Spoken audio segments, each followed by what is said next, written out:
Salut tout le monde, bienvenue à table, podcast ludique, épisode 1. J'espère que vous allez bien.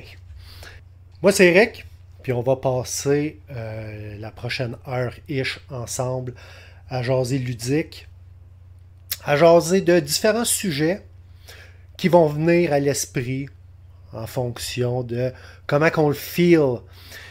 À table, c'est aussi quand je travaille avec mon collaborateur, mon chum, mon partner de podcast, Martin. Martin qui n'est pas avec nous parce que à table, c'est un podcast par segment. Donc, on va faire du montage. Comme là, présentement, vous êtes tout seul avec moi. Tantôt, il va y avoir une jase là, que j'ai eue avec mon chum en fin de semaine. Où c'est qu'on a sacré le micro entre nous deux.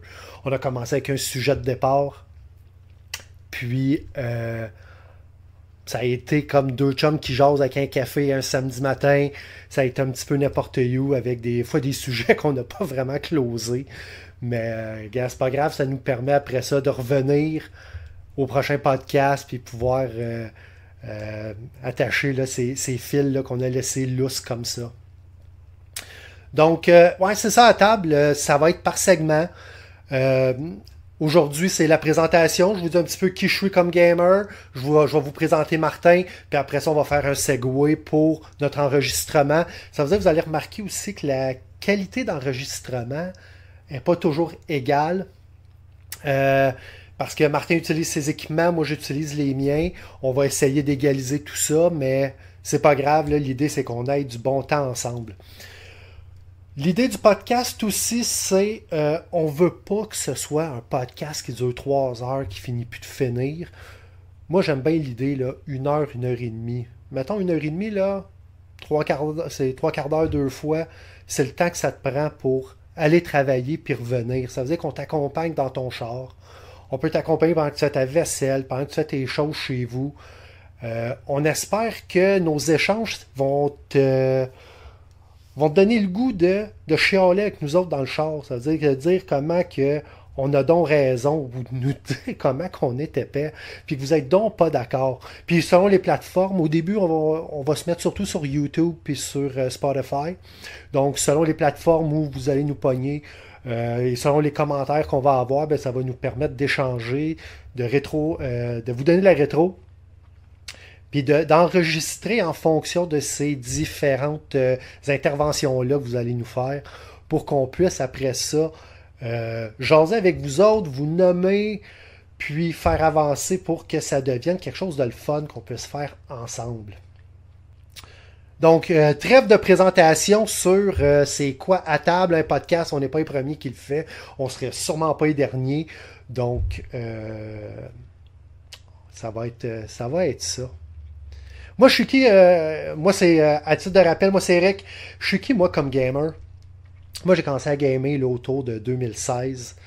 Puis, je game 95% de mon temps en solo. Donc, je suis borderline, là, un pur soloiste.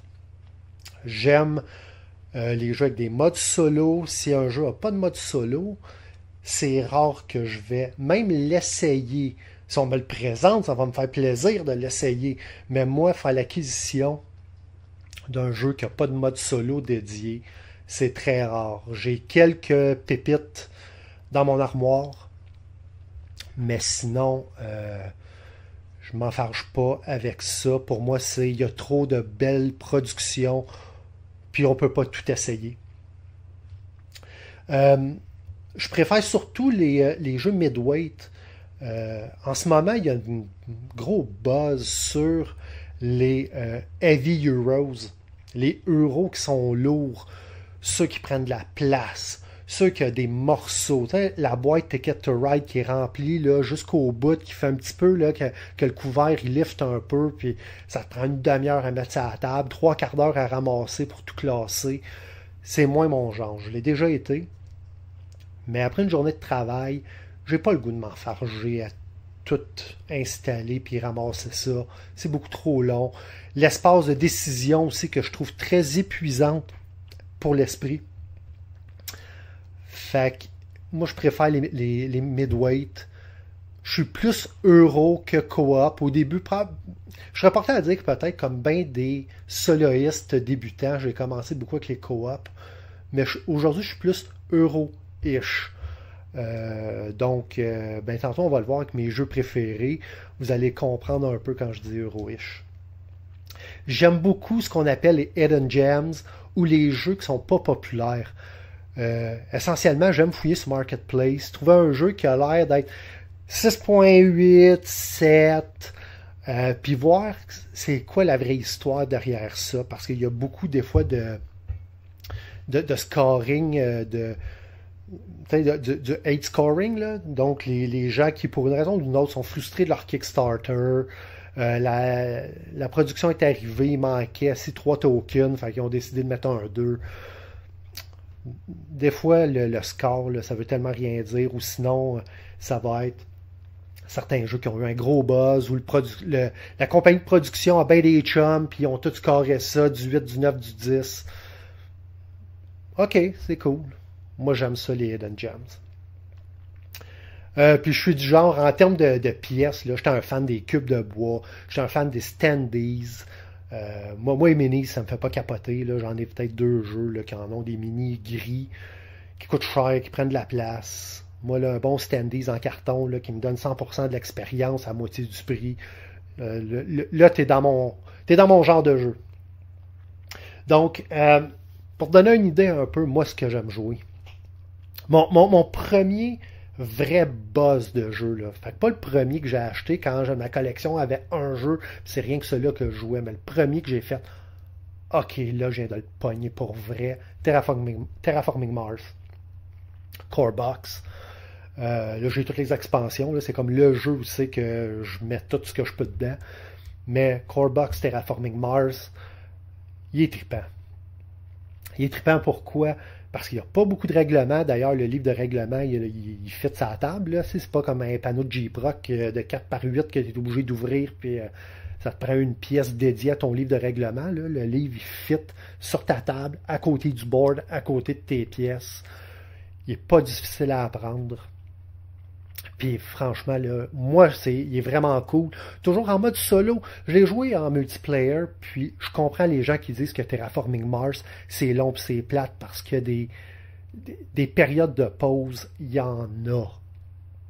Mais en solo, où tu n'attends pas après personne, puis je parle là le solo Core Box qui était essentiellement un Beat Your Own Score, là. Pour moi, j'aimais bien ça. Pige 4 cartes, prends-en que le nombre que tu veux, tu joues, puis après ça, tu produis, puis de voir ton moteur se développer. Je trouvais ça extraordinaire. Deuxième jeu que, tu sais, dans le genre top 3, là, Australia de Martin Wallace. Donc, on connaît Wallace surtout pour Steam puis pour Brass. Australia, c'est un jeu qui se passe en 2 temps. Le premier temps, c'est un route building. Pareil comme du Brass. J'ai pas essayé Steam, là, même si on sait qu'il est connu pour ça, je l'ai jamais essayé. Mais tu es en Australie, tu mets ce qu'on appelle un port, qui est ton point de départ. Essentiellement, il y a au début du jeu, là, pendant le setup, tu as seedé ton board avec un paquet de ressources. Et le premier tiers du jeu, c'est de créer des routes de train et d'aller chercher de l'or, chercher des matériaux, aller chercher, je pense que c'était du métal, puis du charbon. Et avec ça, tu démarres un genre de petit moteur pour aller chercher essentiellement des équipements militaires et de l'infanterie. Ce qui est cool, c'est que quand tu arrives à peu près, quand tu passes le point clé du premier tiers du jeu, ça déclenche une espèce de course contre la montre où les grands anciens, donc c'est Cthulhu qui arrive avec des zombies, des pyramides, des bébites, des statues, des shoggoths, et ils vont commencer à se réveiller et à vouloir attaquer tes structures, des fermes que tu aurais pu mettre en place le long de ta route de chemin de fer, qui vont vouloir finalement attaquer ton port. Et ça va devenir un tower defense, essentiellement. C'est vraiment particulier. J'ai acheté ça aussi, les 2 expansions. Je suis encore là. Je disais que j'aimais les Hidden Gems. J'aime ce qui est moins populaire. Moi, c'est pas la minimap qui m'a fait triper là-dedans, là, dans l'expansion. C'est l'expansion Revenge of the Old One qui essentiellement rajoute un deck de méchants pour pouvoir t'attaquer puis créer du dynamisme sur ta game. Ça, franchement, là, ça se joue vite. Solo, le mettre sur la table, le jouer puis le rapper, 1h15, 1h30, tu as joué ta game. C'est sensiblement facile par rapport à tout ce qu'on a là, de euros, des nucléums là, qui te demandent de réfléchir. Puis, ce qu'il y a à retenir d'Australia, c'est que tu as un deck où tu peux aller chercher des alliés qui essentiellement vont te donner des règles, des rule breaking cards, des gens pour t'aider, qui vont te donner des fois un pouvoir, des pouvoirs persistants. Je pense que c'est un deck de 37, 40 cartes. Il n'y en a pas une là-dedans qui est mauvaise. C'est extraordinaire. Quand tu vois le market, là, tu veux toutes les avoir tout le temps. Ça a le problème que à toutes les games, t'envoies à peu près le 2/3, là, donc ils reviennent quand même assez souvent. Sauf que ça a l'avantage de dire que sont toutes excitantes.